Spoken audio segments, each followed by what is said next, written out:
It is 9 p.m. news here on Gttv, coming to you live from our studio in Westfield. With me, Mudlamin Job. We begin with the main headlines. Police arrest suspect in shooting of police officers. Gambian lawmakers demand that the penalty be imposed to stop killing in the country. Former intelligence chief sworn in office as new lands minister. Elsewhere in the internationals, looting continues in Khartoum, Omdurman, and Bahri since conflict sparked between the army and rapid support forces. The tolls continue to increase in Libya as powerful storm hits the country on Sunday. Welcome back if you are just tuning in, and thanks for joining us.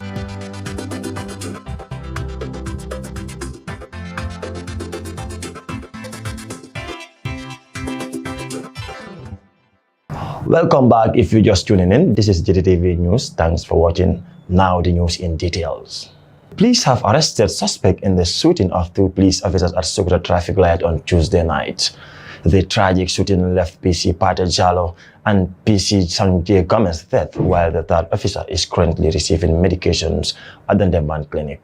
Fatu Youth tells us more on the report. The arrest of the suspect, Usainu Bojang, came barely 24 hours after the brutal killing of two police officers on duty at Sokoto traffic light.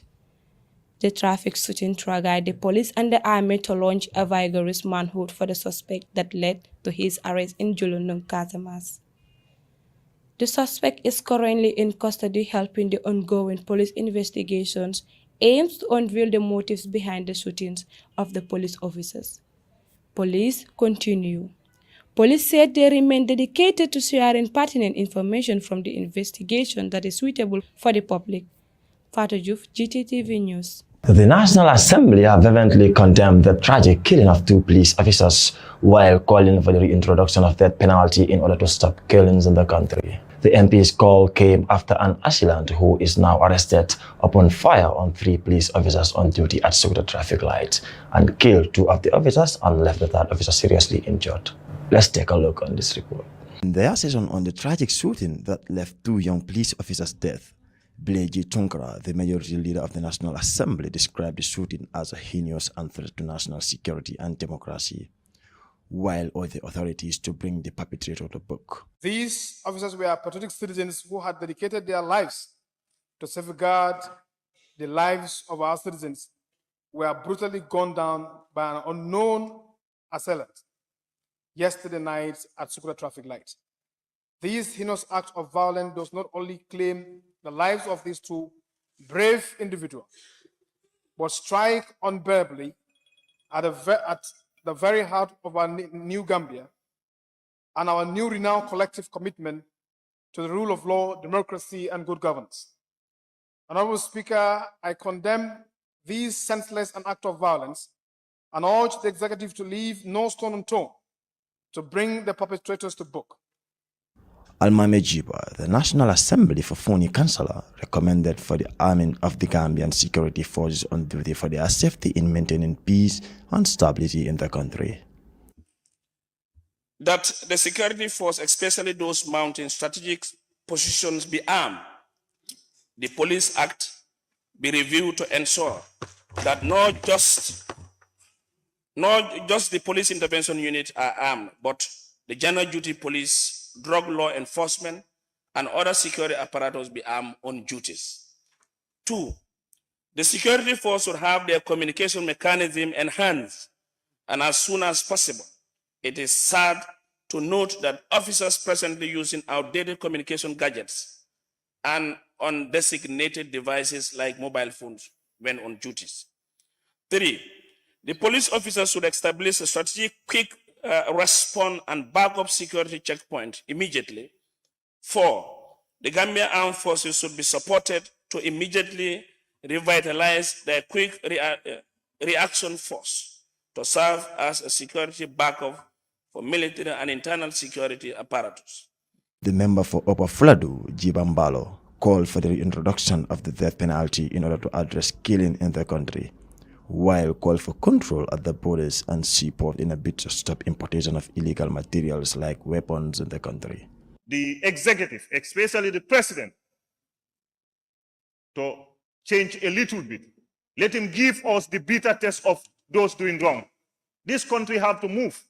And the people that are distracting this country, they should be put to book with the hardest punishment. If these people are caught, I don't expect them to be taken to prison. I am suggesting that we introduce back the death penalty.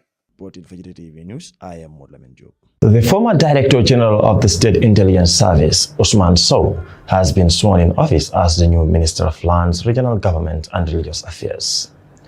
Mr. Sow replaced Sheriff Abbas Sanyang, who abruptly resigned based on personal reasons. Esther was at the State House, and she now tells us more on that report. As entrenched under Section 71(1) and 71(3) cap of the 1997 Constitution, His Excellency President Adama Barrow on Thursday, September 14, presided over the swearing-in ceremony of Usman Sow as the new Minister of Lands, Regional Government and Religious Affairs. In a similar development, President Barrow also presided over the swearing-in of Abdurrahman Maitama Yusuf as the new Director of Public Prosecution. Speaking at the ceremony, President Barrow described the appointment of Usman Sow as based on his faithfulness and loyalty to Gambia.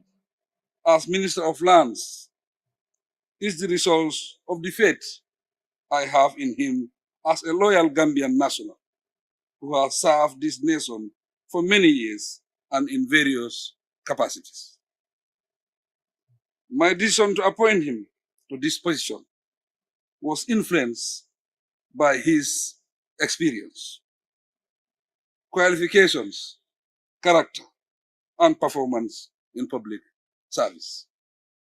He urged the newly sworn-in minister to initiate reconciliation and foster peace within various communities for the smooth implementation of their development plans. Also highlighting the need for the appointment of the Director of Public Prosecution, the Gambian leader said the appointment is equally important in the dispensation of justice in the Gambia, as he is optimistic that it will further expedite the justice processes. For his part, Usman Sow expressed appreciation for his appointment and highlighted key important areas his ministry will be working on to deliver to expectation. Having been now appointed as the Minister of Lands, Regional Government and Religious Affairs, Excellency, we wish to take the works of the ministry to another level.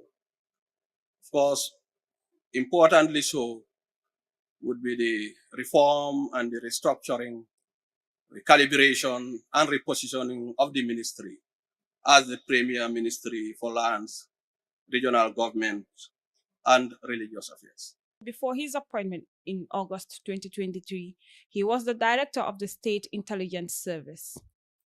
For Gttv, Aisa Tukuli. To sports now. Gambian international footballer Suleiman Mare has signed for Israel top-tier side Hapoel Haifa on a one-year contract with an option to add. In June 2023, his former club, Genk, have announced that Gambian international midfielder Suleiman Mare has not had his contract renewed and will be leaving the club. The 27-year-old former Watford and Granada midfielder joined the club in the winter of 2020 from UPenn, having joined the Pandas from Watford in the summer of 2018. Mare made 10 league appearances this season and scored 1 goal. So Mare is expected to have his medical test in the coming hours. We wish Suleiman Mare best of luck. Now in the internationals, following the massive destruction of lives and properties from heavy storm in Libya on Sunday, reports has it that the death toll increases to 5,000 people. However, the process of giving out food and medicines have begun. The International Committee of Red Cross says. Saref Conte has the rest of the story from BBC Africa Report. The mayor of the devastated city of Dana estimates that as many as 20,000 people may have died. He said the figure was based on the number of districts completely destroyed when 2 dams burnt on Sunday, releasing a huge surge of water. Many bodies remain under the rubble of collapsed buildings or in the sea. The process of giving out food, medicines, and other vital supplies to affected communities in the eastern Libya has begun, the International Committee of the Red Cross says. The aid agency says it has also sent more rescue teams to assist with the humanitarian relief efforts, as well as strengthening forensics teams in nearby Benghazi. This team will help give out 6,000 body bags to assist authorities and the Libyan Red Cross Christian Society to ensure dignified treatment of the dead.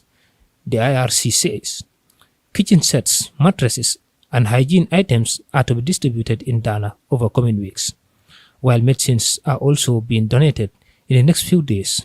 The ICRC adds a major challenge for humanitarian action is success to the flood-hit areas, with many roads seriously damaged or entirely destroyed. It also notes the risks of unexploded bombs and abandoned explosive weapons stores in the Dana. A consultant involved in the urban planning proposal for the eastern city of Benghazi tells the BBC she believes the lack of maintenance and monitoring is responsible for the dams in Dana breaking. Libya expert Aya Bouila tells BBC Newsday the lack of investment in the east of Libya is a problem that has dated back to Gaddafi regime. Bouila says she accepts the strength of the storm did not apply severe pressure to Libya, but the lack of maintenance of the dam is what pushed it to break. Bouila adds the poor quality of infrastructure has been a long-standing issue in the country, and that resources are not being allocated where they are needed most by Libya's split government. Sirif Conte, Gttv News.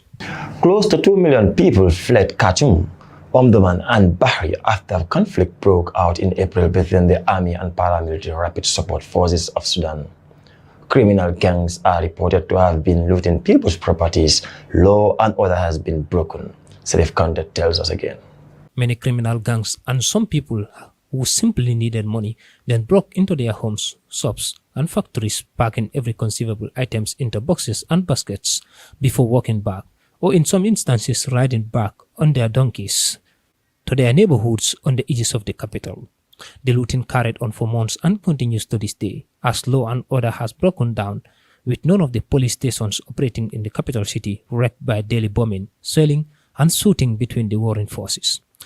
The ill-gotten wealth is on display in parts of Umbada and Al-Tawra, poor neighborhoods that the well-heeled of Khartoum were always hesitant to enter, partly out of fear of the armed gang that operate there.